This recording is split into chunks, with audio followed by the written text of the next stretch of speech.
Sandeep Goswami, or SG in short he would like to call himself. He is an author, wellness consultant, motivational listener and corporate trainer with a working experience of more than 15 years. It is the first time in my life I've heard this word, motivational listener.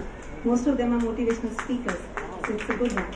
He has served many MNCs and Indian giants including Maruti Suzuki, Aeon Hewitt, Bajaj Finance, PVR Cinema, ICAI, Dainik Bhaskar and Britannia. He is a lifelong learner and strong believer of human potential. He strongly believes if you want to transform the world around, you have to start it with yourself. He has touched 10,000 plus people's lives through his programs. We are honored to have you amongst us and looking forward to a great session. Thank you. Thank you.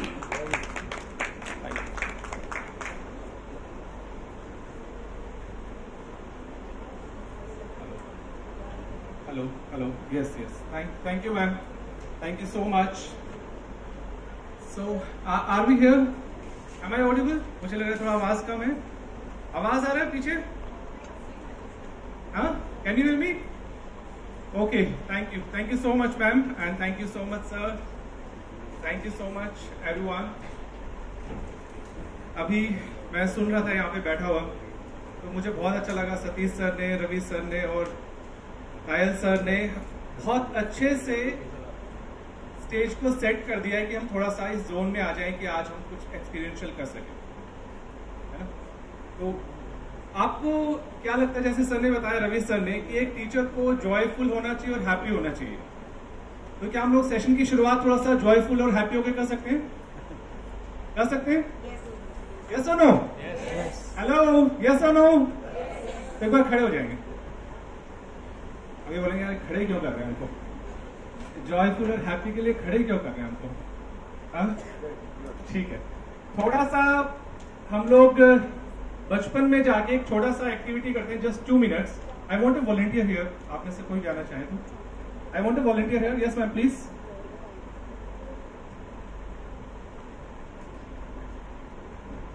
आपको सिर्फ एक काम करना है. जो आपने Nike का tagline देखा, नाइकी कंपनी का, जस्ट डू इट, है ना? तो जैसा आपको बताया जा रहा है, तो आपको क्या करना है, इस हॉल में जितने लोग हैं और जितना आप कर पाए आपकी क्षमता के हिसाब से, अपनी टेबल तक सीमित ना रहें. आपको ज्यादा से ज्यादा लोगों के साथ 60 सेकेंड्स में हाई फाइव करना है. हाई फाइव क्या होता है? कुछ लोग होता है, मूवी देखते होंगे, कुछ होता है ना? तो ऐसे होता है. ये वाला नहीं करना है, दूसरे वाला करना है. बताता हूं कैसे. आपको ऐसे करना है, 1 2 3. ठीक है, दिस इज 1 सेकेंड. आपको कुछ बोलना भी है. क्या बोलेंगे? Good morning? नहीं. क्या बोलेंगे? नमस्कार? नहीं. आप एक सबसे इंपॉर्टेंट चीज बोलेंगे, जो मुझे लगता है, जो मुझे फील हुई थी आज से करीब 10 साल पहले. आप बोलेंगे बधाई हो. क्या बोलेंगे? सुनाई नहीं आ रहा आवाज. बधाई हो, आप जिंदा हैं. क्या बोलेंगे? बधाई हो, आप जिंदा हैं. और बिल्कुल बच्चे के जैसे करेंगे. जितने ज्यादा लोगों से करेंगे उतना मजा आएगा. कोई लिमिटेशन नहीं है. आसपास में थोड़ा इधर उधर जाए, अच्छा लगेगा. और आपके पास 60 सेकेंड है. ठीक है? Ready? Okay, ready? When I से गो, विल स्टार्ट. 60 सेकेंड्स. सुनो, रुक जाओगे. रुको. आई से 3 2 1 and go. Okay, ready? 3 2 1 and go, everyone. Yes, move around, sir. Move around.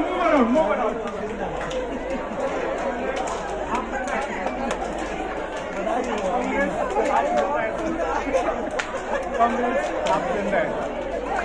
Congrats, आप जिंदा है. बधाई हो, आप जिंदा है. बधाई हो, आप जिंदा है. जिंदा है. बधाई हो, आप जिंदा है. बधाई हो, आप जिंदा है. बधाई हो, आप जिंदा है. बधाई हो, आप जिंदा है. Yes, everyone. 15 more seconds. 15 more seconds.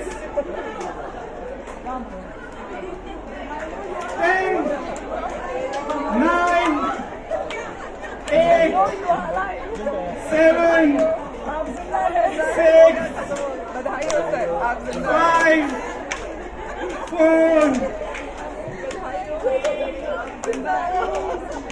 1. Thank you everyone. Thank you so much. Thank you. Can you feel the difference? Yes. Full session जाएगा. Beautiful fact. Yes. Take your seats. Thank you so much for your participation. एक बार जोरदार तालियां हो जाए जो. मुझे इसमें मजा नहीं आ रहा. इतने सारे अच्छे लोग हमारे साथ में हैं और हमारी क्लैपिंग में भी कम है. और अपने लिए तालियां हो जाएगा कैसे बजाएंगे? Thank you so much. तो पहले थोड़ा सा टेस्ट कर लेते हैं. मैम ने बोला कि मैंने लिखा है मोटिवेशनल स्पीकर नहीं है, मैं मोटिवेशनल लिसनर हूं, है ना. तो सतीश सर से शुरू करते हैं. सतीश सर ने कहा था कि जो सरस्वती जी हैं वो 7 चीजों की देवी है. मैं राइट सर? तो कोई बता सकता है वो 7 कौन सी थी? एक बता देते हैं. मैम सबसे 1 क्या? नॉलेज, ज्ञान. ओनली 1. पानी. वाणी. वाओ, पानी हो गया, वाणी हो गया. टाइम, समय. संगीत हो गया. वाक पटुता, बोलने की कला. Very good. और कोई हो गया? 7 हो गए. अच्छा, कोई एक बंदा आके सातों बताए यहाँ पे. Yes please. कम जल्दी फास्ट.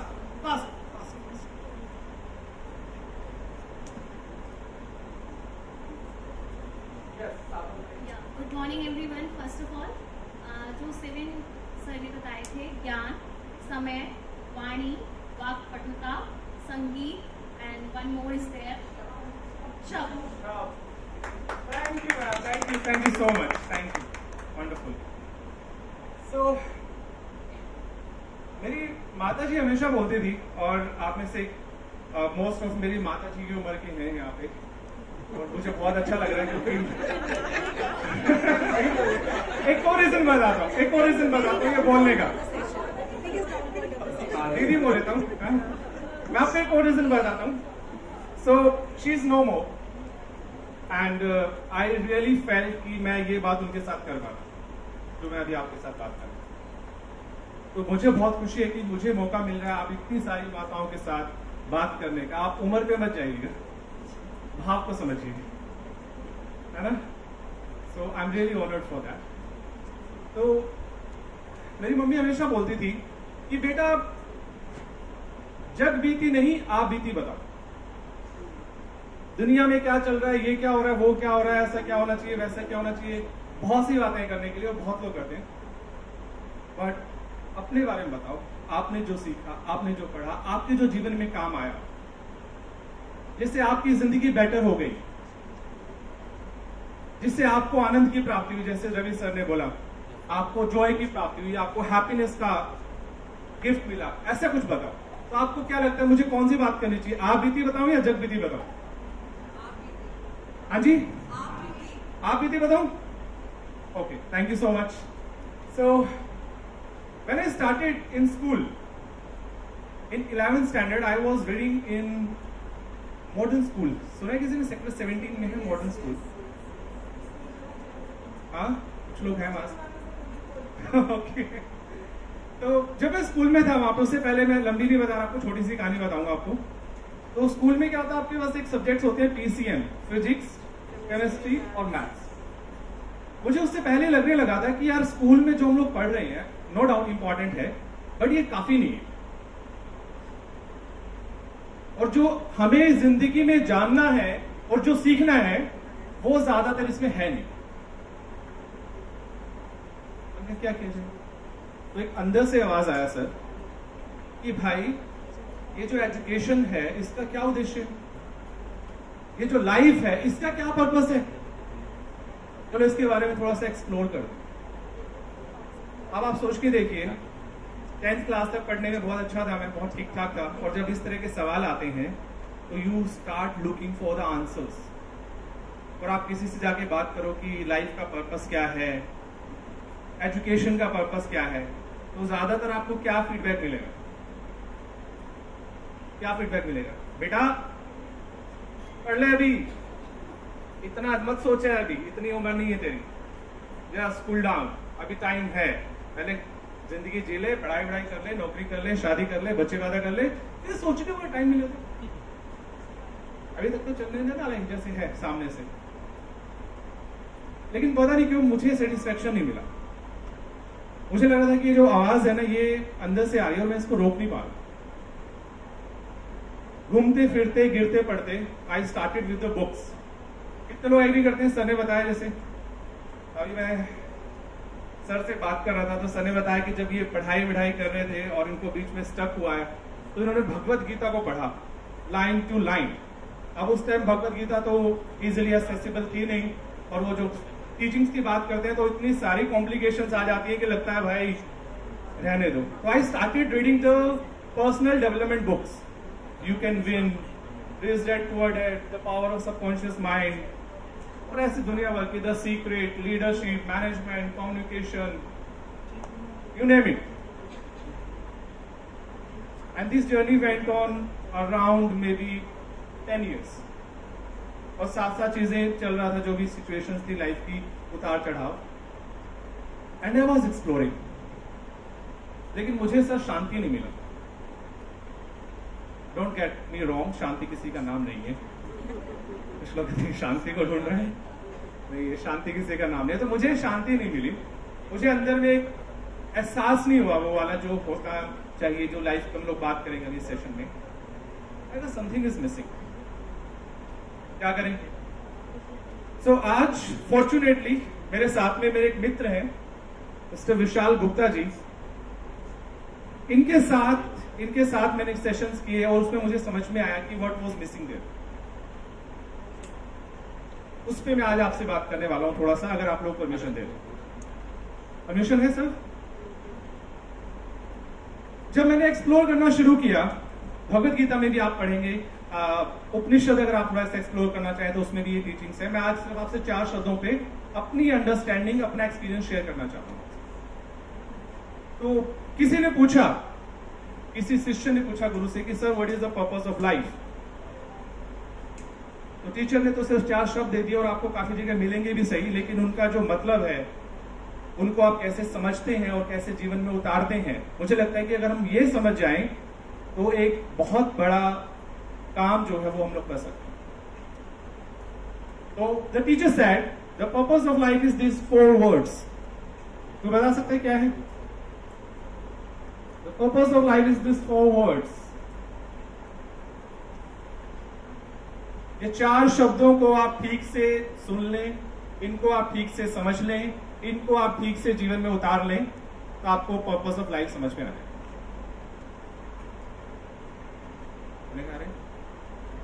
सही है, लेकिन ये 4 शब्द सीखने में मुझे ऐसा लग रहा है कि शायद वो 13-14 साल का जर्नी रहा उसमें। तो मैं आपके साथ शेयर करता हूँ मेरी अंडरस्टैंडिंग। हो सकता है आपको थोड़ा कॉन्ट्रडिक्शन भी लगे, बट जैसा मैं सीख पाया, जैसा मैं समझ पाया, जैसा मैं जीने की कोशिश करता हूं। तो teacher said the first is काम। काम क्या होता है? काम कौन सा वाला काम?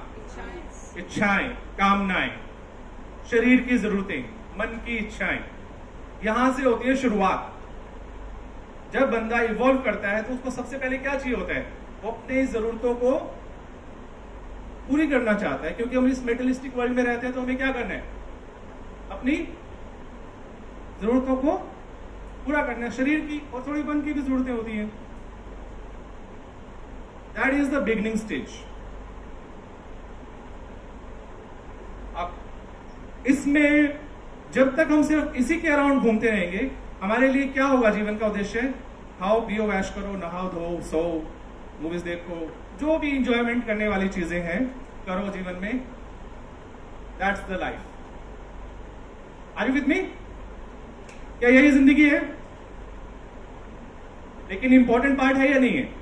इसके बिना हम एग्जिस्ट करेंगे या नहीं करेंगे? अगर हम अपने शरीर का ध्यान न रखें, अपनी जरूरतों का ध्यान न रखें, तो क्या इसके बिना जीवन संभव है? लेकिन क्या यही जीवन है? तो सेकेंड लेवल क्या है? तो first level is of course हमें अपने शरीर की अपनी जरूरतों को पूरा करना है। Second is earth. Earth sir अच्छे से समझते होंगे, अर्थव्यवस्था। अर्थ मतलब क्या? क्या चाहिए इनको जरूरतों को पूरा करने के लिए?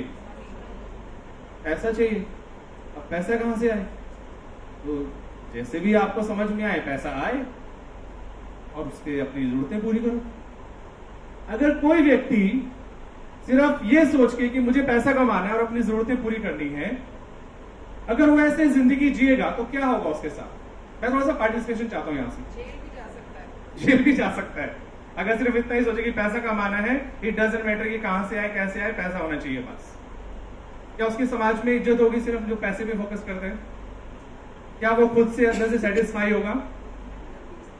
हाँ जी, मेंटल पीस। तो बहुत से ऐसे प्रोफेशन हैं, बहुत से ऐसे लोग हैं जो पैसा कमाने पे तो सीख जाते हैं कि अच्छा पैसा कमा रहे हैं और उससे उनकी कामनाओं की पूर्ति भी हो रही है, लेकिन क्या वो मेंटल पीस है?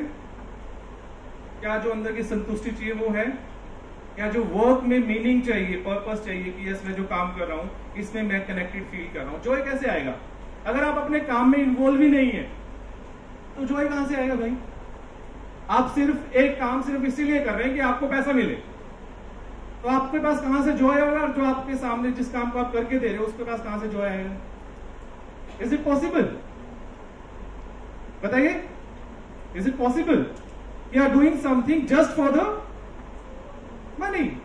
There should be a better reason more than the. यहां से शुरुआत होती है हमारे अध्यात्म की, क्योंकि ये दो चीजें तो हम लोग जनरली जो आजकल माहौल चल रहा है कि भैया प्रोस्पेरिटी, पैसा और प्लेजर्स, और यहां पे हमारा जो मन है और जो हमारी इंद्रियां हैं वो सारी हमें किसकी तरफ दौड़ाती है?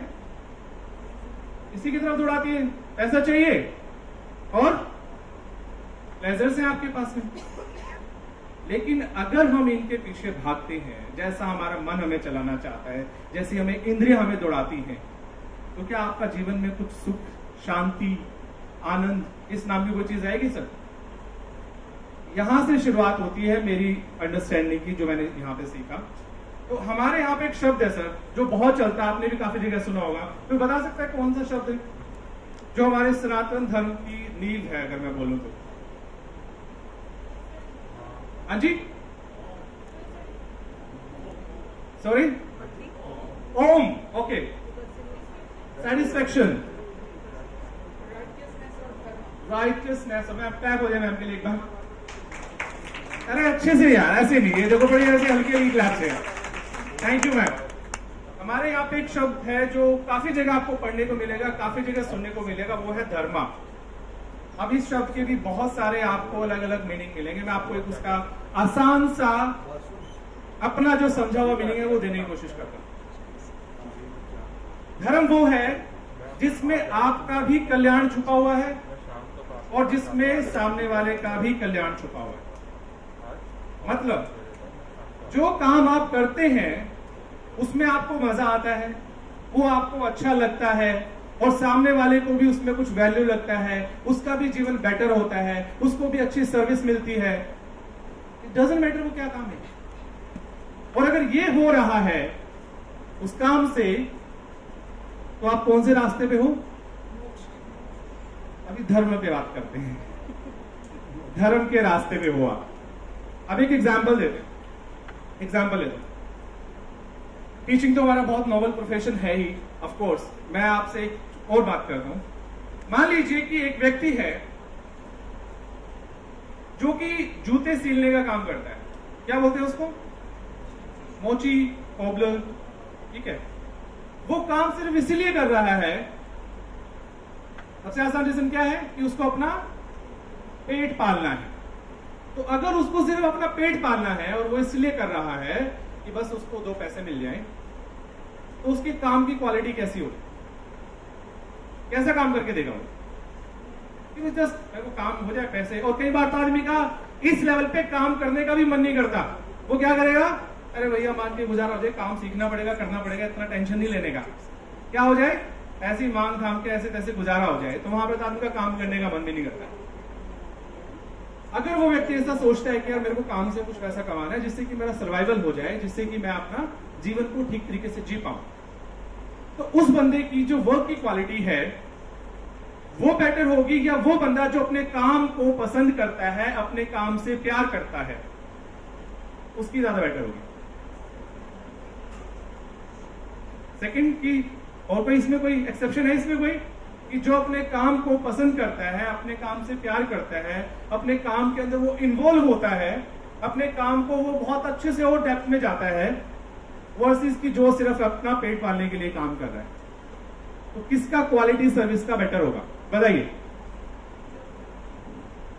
और जो ये सेकंड वाला पर्सन है, अगर ये अपने काम को अच्छे से कर रहा है, ये एक अच्छा टीचर है, ये बहुत अच्छे से पढ़ाता है, बिल्कुल इन्वॉल्व हो जाता है पढ़ाने के लिए, उस बंदे को पैसा मिलेगा नहीं मिलेगा? सोच के देखें थोड़ा सा, ज्यादातर संभावना क्या है? अगर कोई अपने काम में अच्छा है, उसको बहुत शिद्दत से करता है, बहुत मन से करता है, तो उसको पैसे मिलने की संभावना भी रिकॉग्नाइज सूनर और लेटर वो हो जाएगा, समय लगेगा। ऐसा नहीं है कि कोई एक रात में होता है। सर हमारे साथ बैठे हैं, इतने सालों का परिश्रम है उसके पीछे, आपने रैंक सुन के तालियां बजाएं, लेकिन सर से पूछें कि कितनी रातें उन्होंने काली की, कितने दिन उन्होंने स्टडी किया, एक बार तालियां बजाएं सर के लिए। तो एक रात में नहीं होगा ये, इट विल टेक टाइम, मेहनत करना पड़ेगा, उसमें इन्वॉल्व होना पड़ेगा आपको। और जब अगर आप अपने काम में अच्छे हो गए, अपने काम में डीप चले गए, आप अपने काम में इन्वॉल्व हो गए, तो आपको जो रिकॉग्निशन है आसपास के दिखते ना लोग, वो रिकॉग्निशन भी सूनर और लेटर आपको क्या हो जाता है, मिल जाता है। ठीक है, नहीं भी मिलेगा तो क्या हो गया, but I am happy with what I am doing, I am पूरी तरीके से इन्वॉल्व विद दैट। और उस काम से जो आप इन्वॉल्व होकर करेंगे, उसमें आपका कल्याण हुआ नहीं हुआ, आपको अंदर से शांति मिली नहीं मिली, सामने वाले को अच्छी सर्विस मिली नहीं मिली, तो यानी कि किसका कल्याण हुआ? मेरा भी कल्याण हुआ और सामने वाले। तो अगर हम लोग वर्क के डायमेंशन में इसको देखें कि कोई ऐसा काम जिसमें मैं इन्वॉल्व हो पाऊं, मैं अच्छे से कर पाऊं, जिसके बारे में भगवत गीता जी कहती हैं कि आप अपने कर्म, गुण और स्वभाव के साथ काम करिए। आप पहले समझिए कि आप किस तरह के कामों में इन्वॉल्व होते हो, जो आपका नेचर है, आपके अंदर क्वालिटीज किस तरह की हैं, या आप किस तरह की क्वालिटीज अपने अंदर डेवलप करना चाहते हैं, और फिर अपने नेचर को, अपने स्वभाव को स्टडी करके देखिए और उसके हिसाब से अपना काम चूज कीजिए। तो सर ने बताया कि करियर काउंसलिंग के सेंटर होने चाहिए और करियर काउंसलिंग को हम लोग प्रोत्साहित करें।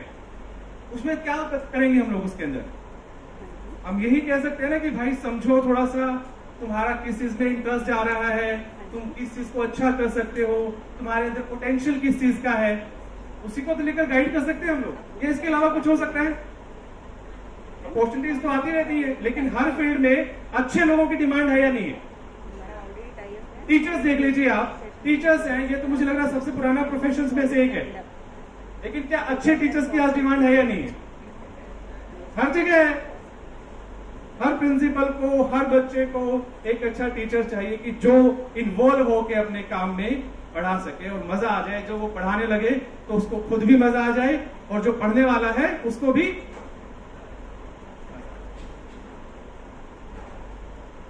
तो चौथा कौन सा था हमारा? कौन कौन से हो गए? 3 वर्ड, काम, अर्थ, धर्म, और चौथा क्या है? अब ये मोक्ष ना इतना भारी शब्द है जिसको सुन के वैसे चक्कर आ जाते हैं। हमें लगता है कि जो मोक्ष है ना वो कहीं दूर की चीज है, कोई बहुत दूर की चीज है, और ये भैया हमारे लिए तो है नहीं। अगर मैं आपको अपनी भाषा में बताऊं तो मोक्ष का मेरे लिए शब्द है सुख, शांति, आनंद। जीवन में हम जो भी काम करते हैं वो किस लिए करते हैं? आपने अपनी सेहत अच्छी की, आपने अपनी बॉडी पे काम किया, किस लिए? आपको क्या लगता है इससे क्या होगा? आपको सुख, शांति और आनंद मिलेगा। आपने पैसा कमाया, किस लिए कमाया? कि आपको सुख, शांति और आनंद की प्राप्ति हो। आप रिलेशनशिप बिल्ड करते हैं लोगों से, रिकॉग्निशन पाते हैं, किस लिए? कि आपको सुख, शांति और आनंद की प्राप्ति हो। और यही मोक्ष है। अपने काम को करते हुए, डीपली इन्वॉल्व होकर उस काम को करते हुए, खुद भी इंजॉय करते हुए, बाकी लोगों को भी इंजॉय करवा रहे हैं, आप उनको भी अच्छा सिखा रहे हैं, आपको आनंद मिल गया, आपको शांति मिल गई। You are in the present moment. अभी कितने लोग हैं जो इस मोमेंट में हैं यहाँ पे? Can you raise your hands? कितने लोग हैं? कितने लोग हैं जो सो रहे हैं? ईमानदारी से हाथ खड़ा करके बताएं। है कोई ईमानदारी से? दो लोगों ने हाथ खड़ा किया। वाह, थैंक यू मैम। तो 2 लोगों ने बताया कि कभी they are sleeping. That's beautiful. ये है, ये मुझे बड़ा पसंद है ये चीज, है ना? ऐसे सो नहीं रहे आप, मुझे पता है, देख रहा हूं मैं आपको। हाँ जी, तो अगर हमने काम जो शरीर की जरूरतें हैं उसको पूरा किया, उसके हिसाब से हमने पैसा भी कमाया, उसके हिसाब से हम अपना काम भी अच्छे से कर रहे हैं, जो मेरी भलाई और समाज की भलाई उसमें है, और उससे मुझे क्या प्राप्त हो रहा है? क्या प्राप्त हो रहा है? मोक्ष, सेटिस्फैक्शन, जॉय, हैप्पीनेस, पीस, कुछ भी नाम दे लीजिए उसको, वही सेम चीज है। और वो कब है? वो कल में है, वो आज में है? बताइए। हैप्पीनेस, जॉय जो है वो आपका पास्ट में है या प्रेजेंट में है या फ्यूचर में है? और अगर जो बंदा प्रेजेंट में ही हैप्पी, जॉयफुल, खुश नहीं है अपने काम में, डजंट मैटर वो किसी भी लेवल पर हो, चाहे वो स्टूडेंट हो, चाहे टीचर हो, चाहे प्रिंसिपल हो, चाहे पीएम ऑफ द इंडिया हो, कोई फर्क नहीं पड़ता। अगर वो प्रेजेंट मूवमेंट में उस वाले जोन में नहीं है, तो आपको क्या लगता है मोक्ष कहीं और मिलने वाला है? या कोई ऐसी चीज है कि जो कहीं पे हमें रेडीमेड मिल जाएगी? क्या लगता है आपको? मोक्ष कोई बाहर की चीज नहीं है। अगर आप प्रेजेंट में हैं, हैप्पी हैं, जॉयफुल हैं, अपना काम अच्छे से कर रहे हैं, जो भी आपका है, चाहे घर का है चाहे बाहर का है। मुझे कभी कभी मौका मिलता है घर के काम करने का, बर्तन धोने का, है ना? झाड़ू पोछा तो वैसे मैं कम लगाता हूँ, बर्तन धोना कई बार मिल जाता है, साफ सफाई का थोड़ा काम मिल जाता है। तो अगर मैं वो काम करते हुए भी पीसफुल और जॉयफुल हूं, क्योंकि काम तो हमेशा एक नहीं रहेगा, आपको मल्टीपल चीजें करनी पड़ेंगी। अगर मैं उस स्टेट में हूं, पीसफुल हूं, जॉयफुल हूं, what ever the work I am doing, भैया क्या चाहिए इसके अलावा बताओ? और अगर आपको पैसा और रिकॉग्निशन भी चाहिए तो उसका भी रास्ता क्या है ना? अपने काम में इन्वॉल्व होना और डीपली जाना और बेटर सीखना कि और कैसे कर सकते हैं, टीचिंग के और सारे मेथड कैसे ट्राई कर सकते हैं। मैं अपनी लर्निंग को, सर ने बोला ना कि लर्निंग की जर्नी है ये, कैसे ये सीखने को लगातार मैं जारी रखूं। अब मेरे अंदर का स्टूडेंट कभी मरे नहीं, एक अच्छे टीचर का अंदर का जो स्टूडेंट है वो कभी मरता नहीं है। और कमाल की बात यह है कि हर एक व्यक्ति के अंदर एक टीचर भी छुपा हुआ है। अगर ये एटीट्यूड जो हम लोग सिर्फ बोलते हैं, काफी जगह मैं सुनता हूं ऐसी बातों को, अगर ये जीवन में उतरने लगे कि मेरे अंदर का स्टूडेंट मरे नहीं, मेरे अंदर का स्टूडेंट जो है वो जिंदा रहे, और मैं हर एक बंदे से कुछ ना कुछ सीखूं। आहूजा जी हैं, तायल जी हैं, रवि सर हैं, मैम है, ये हर एक मेरे लिए एक टीचर बन जाए कुछ ना कुछ, क्योंकि इनके अंदर कोई ना कोई ऐसी क्वालिटी है, कोई ना कोई ऐसी खास बात है जिससे मैं अपना जीवन बेटर कर सकूं। और शायद इसीलिए जो मुझे फील होता है, जो हम इतने सारे हिंदू धर्म में भगवानों की पूजा करते हैं, किस लिए करते हैं भाई? उनके अंदर कुछ क्वालिटी रही होगी या नहीं रही होगी? कुछ तो रहा है ना उनके अंदर, कुछ ऐसे गुण रहे होंगे, नहीं होंगे? उनके स्वभाव में कुछ ऐसा होगा या नहीं होगा? और हम पूजने का मतलब क्या है? सिर्फ पूजना है उनको, कि हम जो उनके गुण हैं, उनकी जो क्वालिटीज हैं, वो हमारे अंदर कैसे आए, कैसे इम्बाइब करें उनको? क्योंकि अगर ये काम नहीं किया, पूजा पाठ बहुत कर ली, लेकिन वो जो क्वालिटीज हैं, क्योंकि वो काम थोड़ा सा डिफिकल्ट है ना। अब क्वालिटीज आना ऐसा तो नहीं कि आराम से ट्रांसफर हो जाएगी, it will take time, it will take some efforts, comfort zone से बाहर भी निकलना पड़ेगा। लेकिन अगर ये वाला काम नहीं हुआ, बाकी सारे काम कर दिए हमने, तो मुझे लगता है कि चीजें अधूरी रह जाएंगी। तो 4 शब्द कौन कौन से हैं?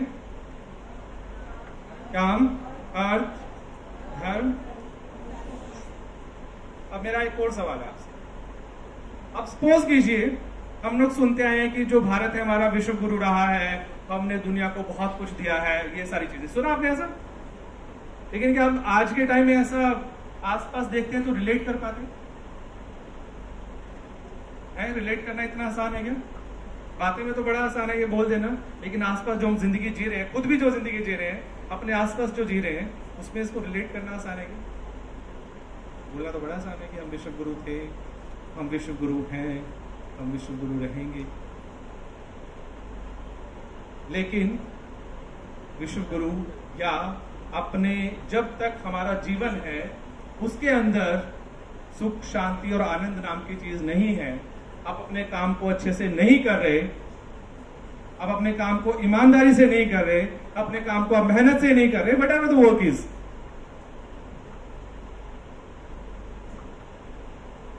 बातें करना तो बड़ा आसान है। यहाँ पे आप किसी को बुला लीजिए लेक्चर देने के लिए, बहुत आसान है लेक्चर देना, लेकिन अगर वो हमारे आचरण में नहीं है, उसको हम जीते नहीं हैं, तो वो सिर्फ शब्द रह जाते हैं। प्रभाव कहाँ से आता है? अगर सतीश सर यहाँ पे आके बोल रहे हैं, वो जो अपनी एनर्जी के साथ बोलते हैं, तो उसका एक अलग प्रभाव है। सेम बात को कोई दूसरा बंदा बोले जो उसको रियलाइज नहीं किया, जिसने उन शब्दों को अपने जीवन में उतारा नहीं, तो उसकी वहां से इफेक्टिवनेस आएगी, या उसके यहां से आएगी जिसने उनको अपने जीवन में जिया है, उतारा है अपने जीवन में। मेरा पर्सनल मानना ये है कि ज्ञान सिर्फ बुद्धि का या वाणी का विषय नहीं है, वो जीवन में जीवन जीने का विषय है, जीवन को सुख, शांति और आनंद लेके आने का विषय। और अगर वो नहीं आ रहा है तो वो ज्ञान जो है वो तो या तो यहाँ पे रह गया है, या फिर वो यहाँ पे इससे नीचे नहीं गया है।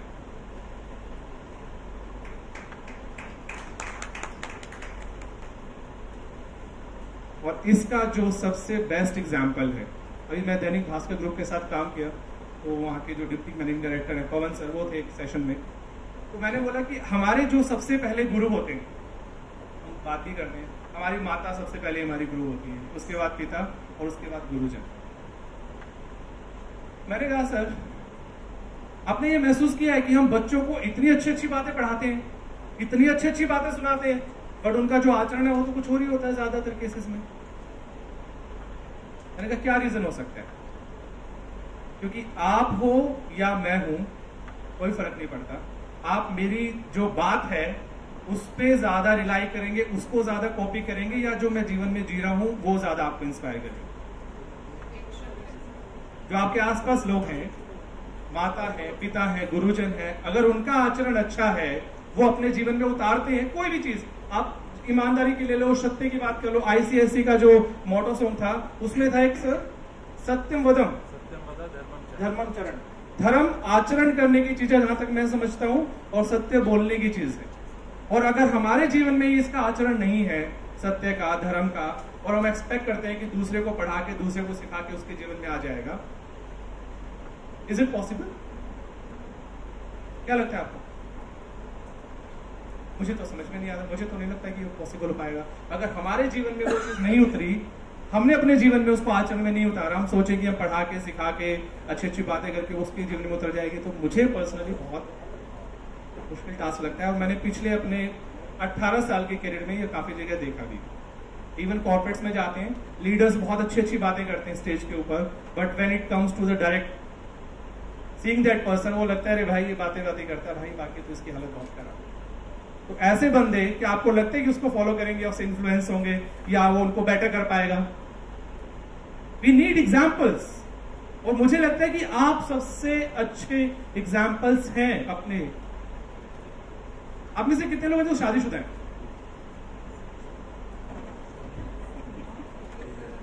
अरे अभी सर का हाथ। और कितने लोग हैं जो शादीशुदा नहीं है? एक बार काउंट कर लेते हैं, 1 2 3 4, हाँ 5-6 लोग हैं। चलो थैंक यू। अकेले नहीं हो सर आप अकेले नहीं हैं आप। तो एक बच्चे के लिए उसके जो रोल मॉडल्स हैं वो कौन है? पेरेंट्स है। और एक स्टूडेंट के लिए उसके रोल मॉडल्स कौन है? और अगर वो उनके जीवन में ये बड़ी बड़ी बातें वो सुनता तो है, लेकिन वो देखता है कि इनके तो आचरण में तो है नहीं ये चीजें। आपको क्या लगता है जो बच्चा है वो सिर्फ आपकी बातों को नोटिस करता है कि आप क्या बोल रहे हो, और वो बोलेगा हाँ जी मैडम आपने बोल दिया सत्य, तो बस आज से लो झूठ बोलना बंद। कितने लोगों ने स्टोरी सुनी है हमारी, वो महाभारत में दुनिया भर की स्टोरीज है वैसे, इसमें गुरु द्रोणाचार्य एक लेसन पढ़ाते हैं कि भैया सत्य बोलना है। तो लेसन है, कितना सा लेसन है? सत्य, समझ में आ गया? हाँ जी आ गया, ठीक है, हो गया। नेक्स्ट डे कल बात करेंगे। हाँ जी बताओ क्या था, क्या लेसन था कल का? सर सत्य बोलना है। सभी ने हाथ खड़े कर दिए, सर बिल्कुल समझ में आ गया। टीचर ने कहा बहुत बढ़िया बहुत बढ़िया। और वहां पे हमारे एक युधिष्ठिर बैठे हुए थे, सर कह रहे सर अभी हुआ नहीं। टीचर को लगा रहे, बाकी सब कह रहे हैं हाँ जी आ गया आ गया। तो ये कह रहे सर हुआ नहीं अभी। अरे कोई बात नहीं, कल देखते हैं। कल आए सब, यस सर हो गया, आगे लेसन पढ़ाओ ना सर। हो गई, ये तो कहानी आई चली गई, आगे पढ़ाओ ना। उनसे पूछा हाँ जी सत्य बोलना है, लेसन हो गया? रजिस्टर कह रहे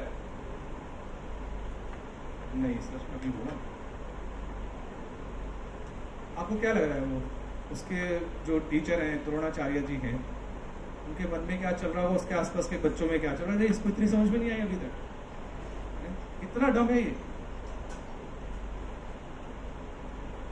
ऐसे कुछ दिन हुआ, फिर कुछ दिन बाद उन्होंने बोला कि हाँ जी अब समझ में आ गया, क्योंकि अब मैंने इसको अपने जीवन में तार लिया है, धारण कर लिया है इसको, अब मुझे लेसन आ गया समझ। ये उद्देश्य है या सिर्फ ये पढ़ाना उद्देश्य है कि सत्य बोलो? और बात समझ में आ गई? अब बोल दोगे सत्य बोलना है, बिल्कुल। विचारों में आ गया सत्य बोलना है, बिल्कुल। जीवन में आ गया? यहीं पे क्वेश्चन मार्क लग जाते हैं। अरे नहीं सर ये ऐसी बातें मत करो आप।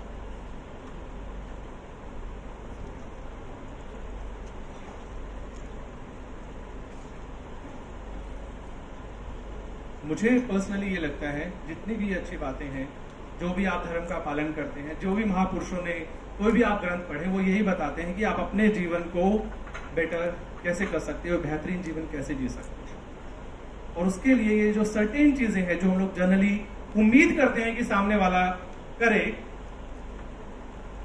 अगर हम उसको अपने जीवन में करना शुरू कर दें तो भाई उसका तो पता नहीं, वो तो अपना समय लेगा सीखने समझने उतारने में, लेकिन मेरा जो अंदर की सुख शांति आनंद है वो आएगा नहीं आएगा मुझे कि मैंने अपना काम अच्छे से किया। अगर आप एक टीचर हैं, अपना सेशन आपने अच्छे से किया, ईमानदारी से मेहनत के साथ किया, तो आपको तो फल मिल गया ना वहीं के वहीं। चेक मिलेगा नहीं मिलेगा वो तो बात की बात है, वो कब मिलेगा, वो जैसा प्रोसेस होगा, लेकिन मुझे तो उसका फल मिल गया ना।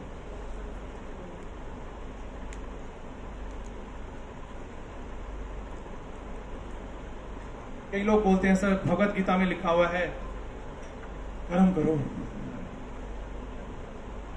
फल की इच्छा मत करो या चिंता मत करो। ऐसा ये कैसे पॉसिबल है? कैसे पॉसिबल है बताइए? जब आपने अपना काम ईमानदारी से कर दिया, जब आपने अपना काम पूरी मेहनत से कर दिया, आपने एग्जाम दे दिया, तो सर बहुत से फैक्टर हैं जो आपके हाथ में नहीं है। बट लेकिन मैंने अपनी मेहनत की ना, मैंने अपनी ईमानदारी से काम किया ना, मैंने अपना पूरा 100% दिया ना, हो सकता है रिजल्ट फेवर में आए, हो सकता है रिजल्ट ना भी आए। अगर नहीं भी आएगा तो क्या होगा, मुझे और ज्यादा सुधार करने की जरूरत है। इतना इधर तो लेसन है। और अगर मेरा काम सही है, मैं सही हूं, तो ये जो मेरे अंदर की सुख शांति आनंद है, इसको कौन छीन सकता? इसमें हो सकता है मुझे लगे कि नहीं ये नहीं है, कुछ और भी कर सकते हैं, क्या दिक्कत है? अगर लग रहा है सर ने सीए किया, सीएस किया है ना, आईएएस में किया सर ने, और उसके अलावा भी नेचुरल सी बात है सर ने आई थिंक कोई मास्टर्स डिग्री भी रही होगी उसके पीछे, तो क्या दिक्कत है?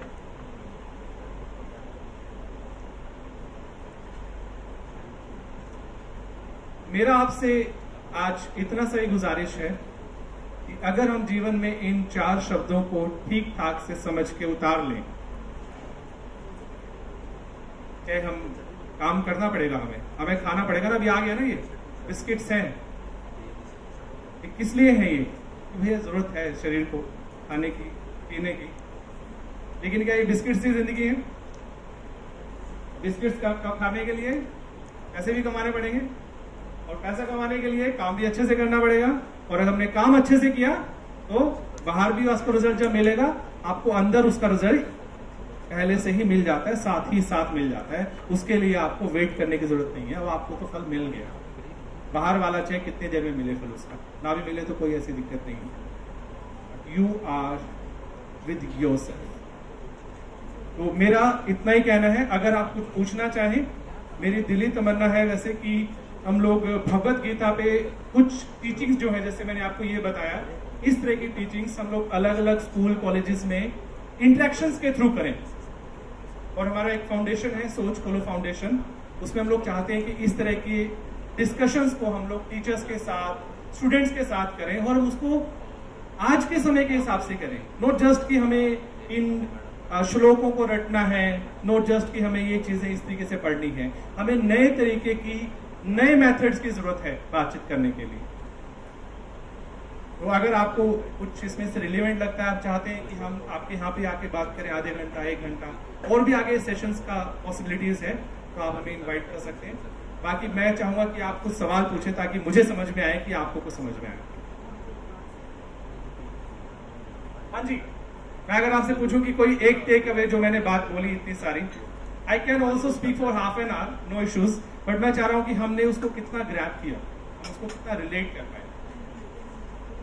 चलो एक दूसरा काम करता हूं। एक तो आपके पास ये ऑप्शन है, दूसरा एक और ऑप्शन है आपके पास कि आप अपनी लाइफ की एक जो सबसे बड़ी टीचिंग है, जो आपको लगता है कि आपने जीवन में उसको जीने की, उतारने की कोशिश की है और उसने आपको जीवन में बहुत हेल्प किया है, वो शेयर करें। मैंने आपके साथ एक शेयर किया,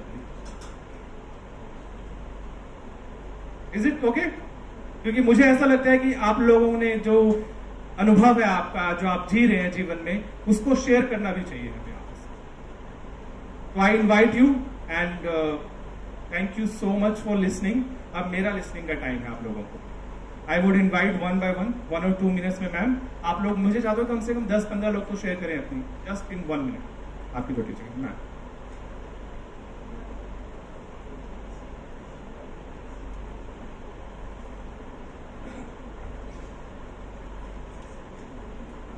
I would like to invite maybe 10 people at least। आप लोग अपनी ये बात को 1 मिनट में रखें कि जो आपकी लाइफ की सबसे बिगेस्ट लर्निंग है, जिसको आपने जीवन में उतारा और जिसने आपकी हेल्प की सचमुच में लाइफ में और बेटर बना।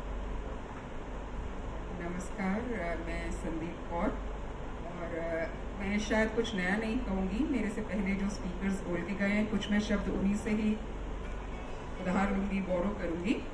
तो उन्होंने जो कहा कि हर दिन सीखना है, और सीखने के बाद हर रोज़ अपनी गलती जान के उसको इम्प्रूव करना है। तो हर रोज़ अपनी डायरी में अपनी गलती लिखना, आज मुझसे ये गलती हुई, ये कारण से हुई, शायद कल परसों तक ना उसमें सुधार आए, 3 महीने 6 महीने में मैं उस गलती में सुधार कर पाऊँ, ये मैंने सीखा है और इसके लिए मैं प्रयास कर रही हूँ। और इसने मेरे जीवन में बहुत सारा सुख, शांति और आनंद दिया है।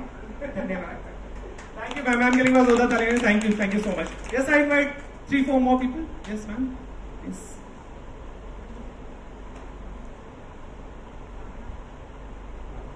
Good afternoon to all. Myself, Dr. Arul Khanna. Okay, talking about life teaching, life's teachings. Before I went for my MBA program, I was being given the opportunity to learn from Dr. Satish Ahuja sir, and he was the pivotal role model, he and ma'am as well, who gave me the opportunity to learn and understand how to present yourself, how to speak, because though I am a Delhi graduate, but before putting my steps towards the MBA program, I never thought that confidence is important. So that inculcation was brought up by sir and ma'am. Then when I went for my MBA, yes, I am a student of Dr. Ravi Handa sir as well.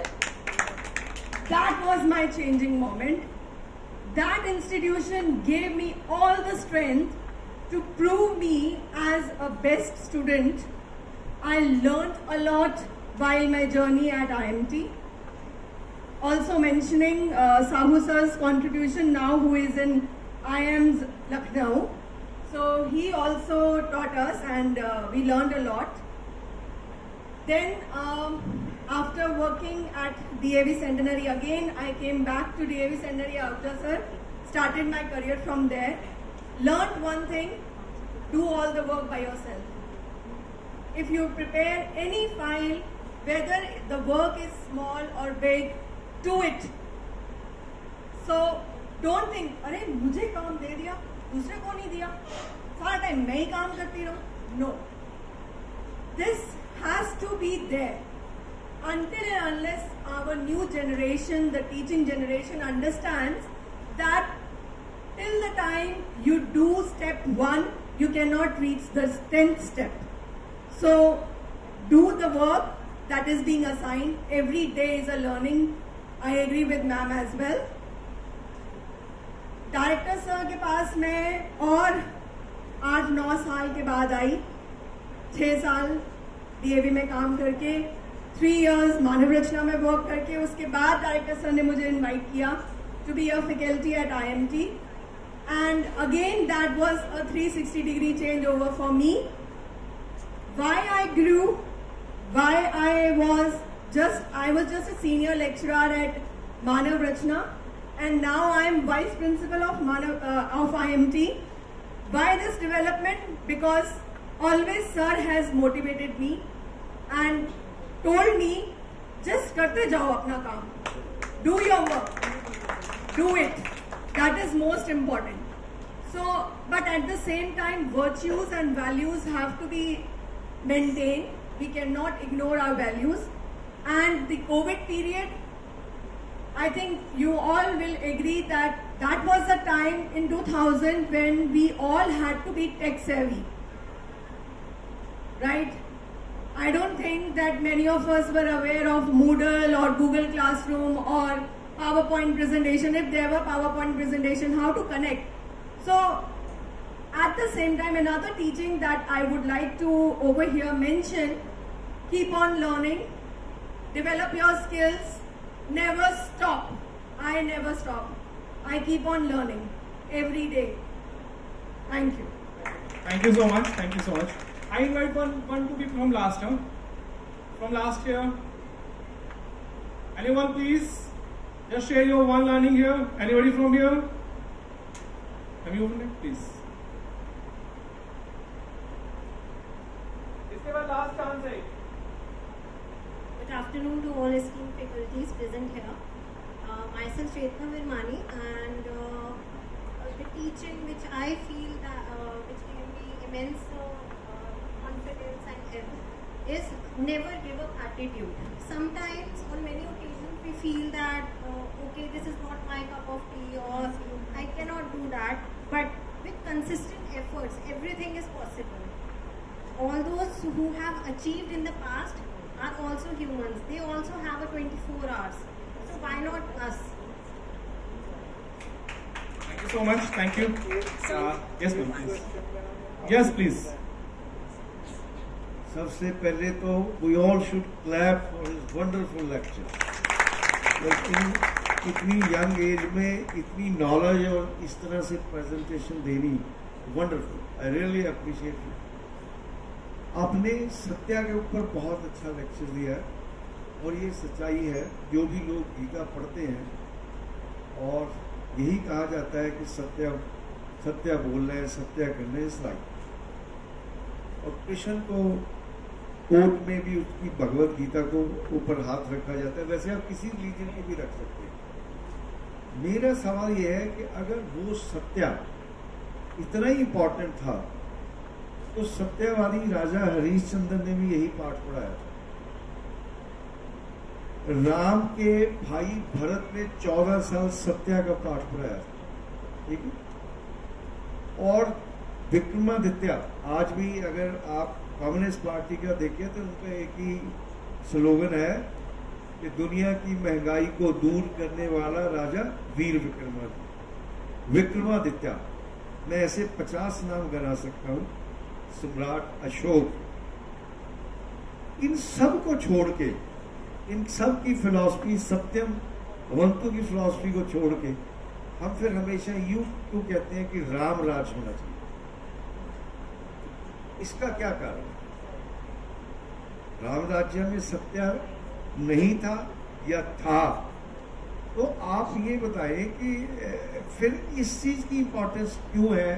कोई किसी से पूछ लो कि क्या होना चाहिए, राम राज होना चाहिए, क्या कहना चाहिए? जी, मैं सर जितना मैं समझ पाया हूँ उसके हिसाब से मैं आपको शेयर कर सकता हूँ मेरे जो, देखिए राम राज्य में जो एक चीज मुझे समझ में आ रही थी, जो हम लोग जनरली इससे रिलेट भी करते हैं, कि सभी लोग सुखी थे। सुखी होना इज द राम राज्य ना। कोई बंदा अगर चाहे छोटा काम कर रहा है, चाहे वो राजा भी है, राजा अपने धर्म के पालन के लिए, उसका जो धर्म था उसके लिए उन्होंने गद्दी भी छोड़ दिया।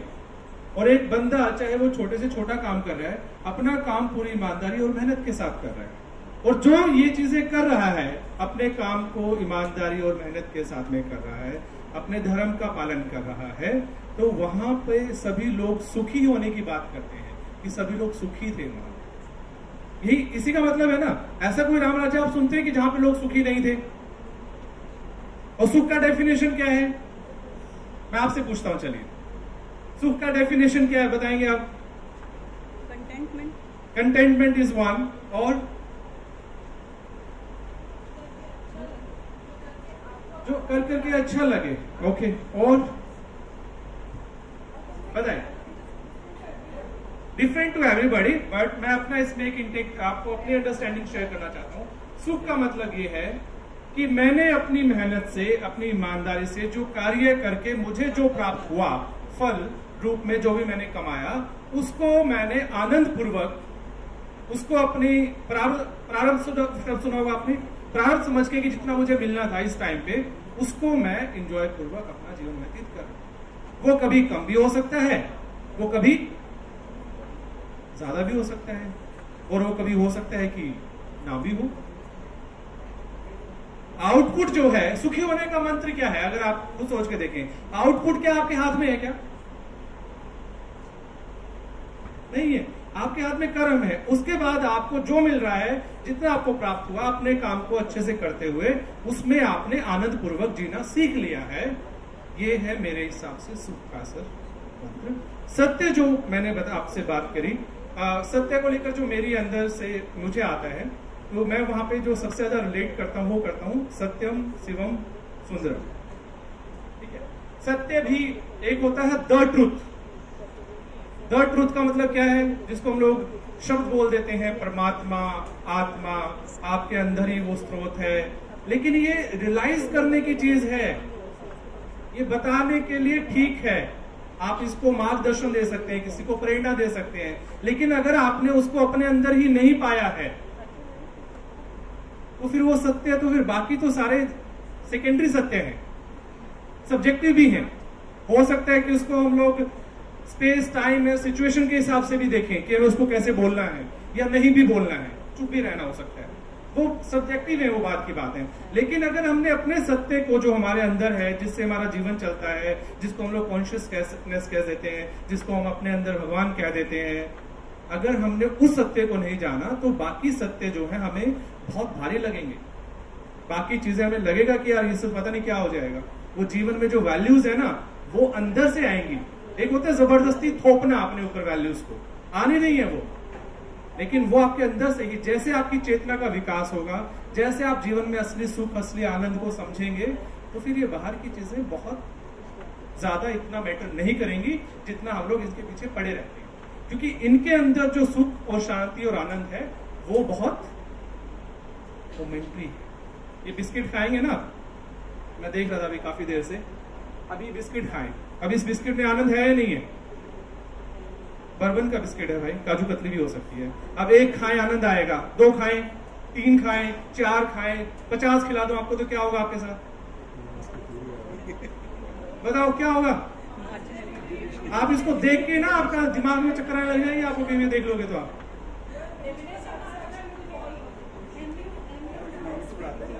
हाँ जी, इकोनॉमिक्स पढ़ाते हैं। हाँ देखिए आप, अब इसमें आनंद छुपा हुआ है, इसको खाते वक्त जब आप भूखे होंगे इसका एक रिलेवेंस है, मजा आएगा। लेकिन यही अगर सारा यही हो जाए तो ब्रेकफास्ट में भी यही, लंच में भी यही, और यही खाते जा रहे हैं और इसी में आनंद ढूंढ रहे हैं, तो क्या होगा आपके जीवन में? इसको छोड़ के कुछ लोग काजू कतली पकड़ लेंगे, कहेंगे सर ये मैंने काजू कतली में। जितने भी भोग की चीजें हैं जो हम संसार में भोगते हैं, उनके अंदर आनंद है, उनके अंदर सुख है, बट वो क्षणिक है, वो आता है जाता है। आप उसकी क्वांटिटी को बढ़ा दीजिए, वही सुख दुख में कन्वर्ट हो जाएगा। कुछ भी करके देख लीजिए, कोई भी चीज एक तो आपको आती है ना अच्छे से, उसको पूरा एक बार 24 घंटे के लिए स्ट्रेच करके देख लीजिए आप, वही आपका सुख जो है दुख में कन्वर्ट हो जाएगा। हमें ये समझना है जीवन में कि बाहर की चीजें, पहली चीज तो हमारे हाथ में नहीं है, टेम्परेरी है। बहुत सारी चीजों का वो एक स्थितियां बनती हैं, वो उसके पीछे बहुत सारे कारण हैं। दूसरा, वहां से जो सुख मिलेगा वो परमानेंट नहीं है, बट ऑफ कोर्स एक लिमिट तक उसका अपना एक इंपॉर्टेंस है। 2 बिस्किट खा लेना, 4 खा लेना, वो ठीक है अपनी जगह पे, भूख के हिसाब से, ठीक है जी। और सर बेसिकली जो आपने बताया है that's true.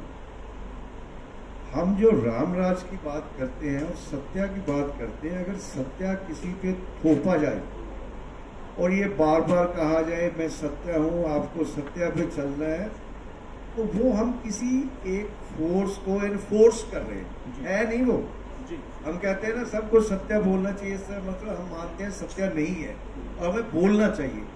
That is a Krishna Raj कि हम सबको कहते थे, लेकिन उस राज में भी सत्या किसी ने नहीं बोला। आपने देखा अगर सत्या बोला होता तो युद्ध भी नहीं होता, युद्ध का पर्पज और रिजल्ट भी। और जो हम बार बार कहते हैं ना राम राज्य होना, सत्यावादी हरिश्चंद्र राज्य भी नहीं होना चाहिए, मैं उसकी भी बात आपको कहता हूँ। राम राज्य में कोई किसी को नहीं कहता था कि तू सत्या बोल, कोई किसी को नहीं कहता था तू झूठा है, कोई अदालत नहीं थी। और मैं हमारे IAS साहब बैठे, IAS, मैं इनको बताना चाहूंगा कि उस वक्त कोई इनकम टैक्स डिपार्टमेंट भी नहीं था। There was no security. क्यों नहीं था? कि उस वक्त सिस्टम ये था कि गांव का जो हेड होता था, मुखिया, वो सबको कहता था जिसका जितना जितना लगान बनता है ईमानदारी से आके अपने आप दे जाओ, और कोई भी व्यक्ति अपना लगान जितना बनता था उससे कम नहीं। ये सब था। जब सेल्फ जनरेटेड चीजें हो जाती है तो कहनी नहीं पड़ती, अगर कहनी पड़ती है तो इसका मतलब हम एनफोर्स करना चाह रहे हैं, है नहीं, इसलिए हम कहते हैं राम राज्य। Thank you so much sir, thank you so much. बिल्कुल मैं सर इस बिल्कुल इत्तेफाक रखता हूँ। और जैसे जैसे हमारा अपना विकास होता है तो आप जीवन में देखेंगे कि जो वर्च्यूज की हम लोग बात करते हैं, वैल्यूज की बात करते हैं, वो नेचुरली आनी शुरू होती है जैसे हम अपनी जीवन बढ़ते हैं। कोई फोर्स करने की चीज नहीं है ये आपके अंदर से आएगा। आप अपने जीवन को जीने की आपको आजादी है। और शायद मुझे लगता है कि जो फ्री विल की बात करते हैं वो सबसे इंपॉर्टेंट यही है, क्योंकि इंसान के पास पूरे तरीके से अपने जीवन को जैसा चाहे बनाना चाहे, जीना चाहे, उसके पास काफी हद तक इसकी फ्रीडम है। और इसी चॉइस को अगर हम कैसे इस्तेमाल करेंगे ये हमारे अपने हाथ में। So thank you so much sir, thank you so much everyone. आप लोगों ने इतना पेशेंटली सुना। एक और एक्टिविटी करें 2 मिनट का। चलिए, thank you so much, thank you sir, thank you.